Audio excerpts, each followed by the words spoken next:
श्री रामचंद्र आदि का महाराज वशिष्ठ जी को सभा में लाना तथा महर्षि वशिष्ठ जी के द्वारा उपदेश का आरंभ, चित्त के विनाश का और श्री रामचंद्र जी की ब्रह्म रूपता का निरूपण।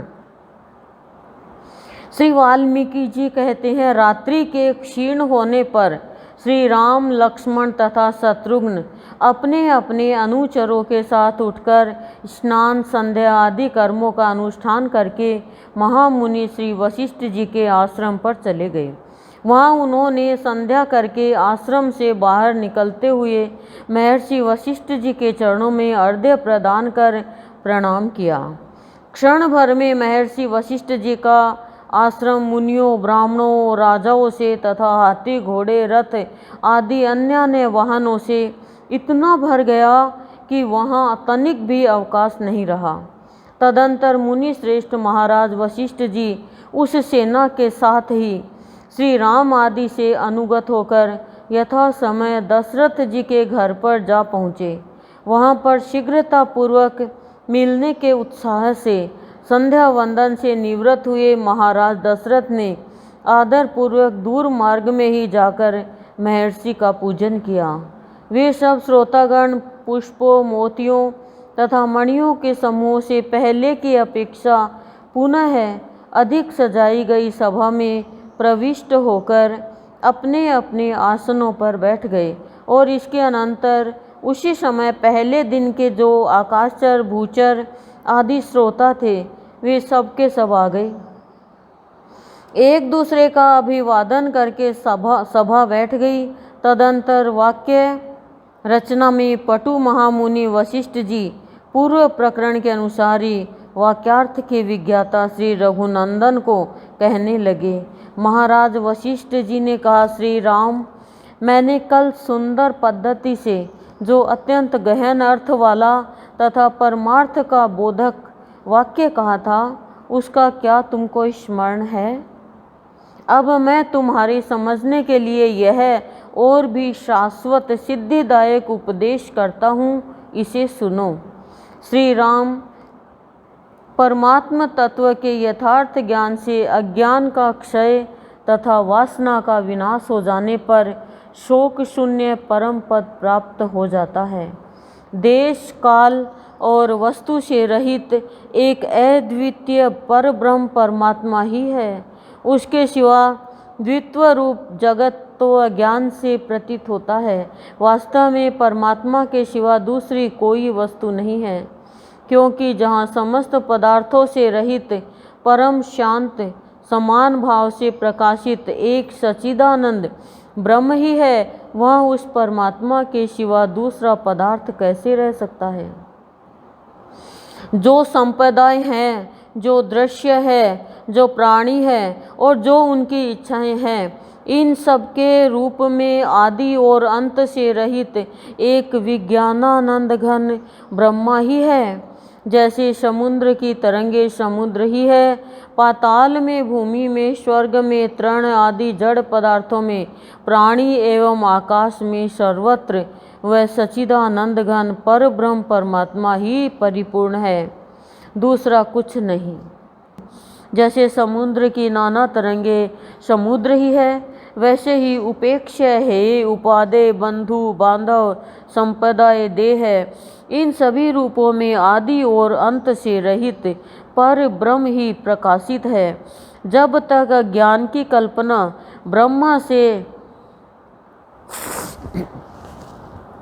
अतिरिक्त पदार्थ की भावना और जग जंजाल में आस्था रहती है, तभी तक चित्त आदि की कल्पना रहती है।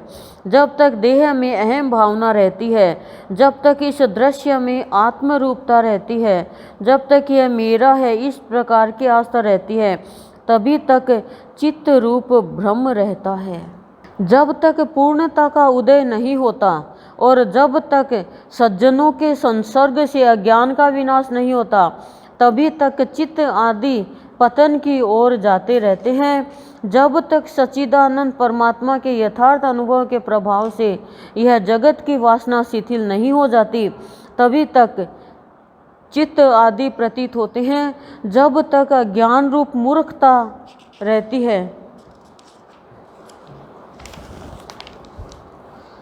जब तक विषयाभिलाषा से विवशता रहती है एवं जब तक मूर्खतावश मोह का समुद्र बना रहता है, तब तक चित्त आदि की कल्पना रहती है। किंतु जिसका अंतःकरण भोगों में आस्था नहीं रखता, जिसको सुशील निर्मल निर्वाण परम पद प्राप्त हो चुका है एवं जिसके आशा पाश के जाल छिन्न भिन्न हो गए हैं, उसका चित्त रूप भ्रम नष्ट हो जाता है।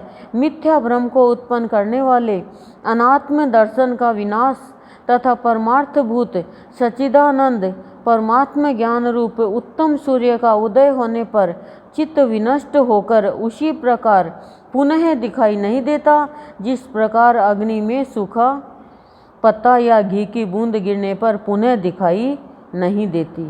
कि चित्त जो भ्रम में डालता है ना, वो अज्ञान के कारण डालता है, अविद्या के कारण डालता है, संग के कारण डालता है।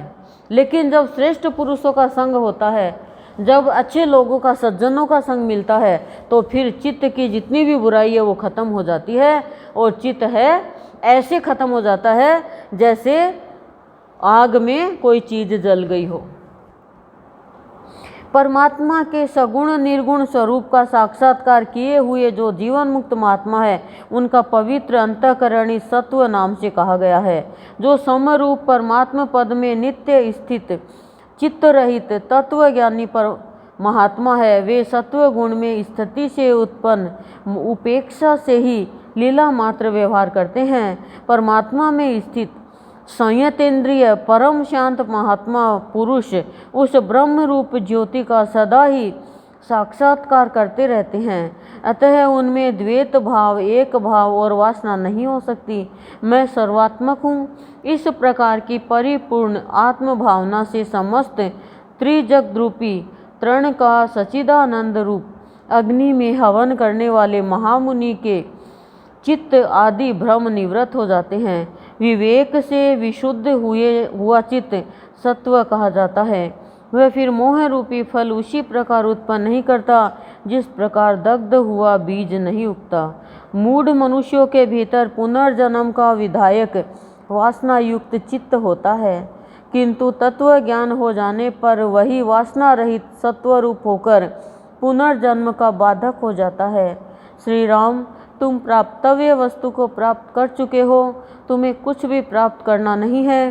तुम्हारा चित्त शुद्ध है और ज्ञान रूप अग्नि से दग्ध हो चुका है, अतः वह भावी जन्म का कारण नहीं हो सकता। अर्थात तुम जन्म मरण से रहित हो। तुम वास्तव में अवयव और सीमा से रहित चेतन स्वरूप ही हो। अतः तुम अपने स्वरूप का स्मरण करो, उसे कभी भूलो मत। तुम वही परिपूर्ण परम शांत सच्चिदानंद पर ब्रह्म परमात्मा हो। श्री राम, सारा चराचर चेतन समूह तुम्हारे अंदर है और वास्तव में वह नहीं है। तुम जो हो सो हो, तुम सत्य भी हो असत्य भी हो। जो कुछ सत्य असत्य प्रतीत होता है वह तुम्हारा संकल्प होने से तुम ही हो और तुम स्वयं प्रकाश रूप हो। वास्तव में जड़ पदार्थ विशेष तुम नहीं हो और न वह सब तुझ में है।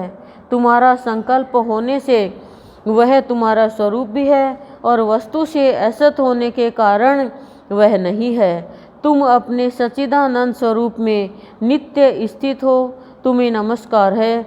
तुम आदि और अंत से रहित शिला के समान चेतन घन हो। जिस प्रकार शिला से पत्थर के सिवा कोई वस्तु नहीं, उसी तरह तुम में एक चेतन के सिवा और कुछ नहीं है।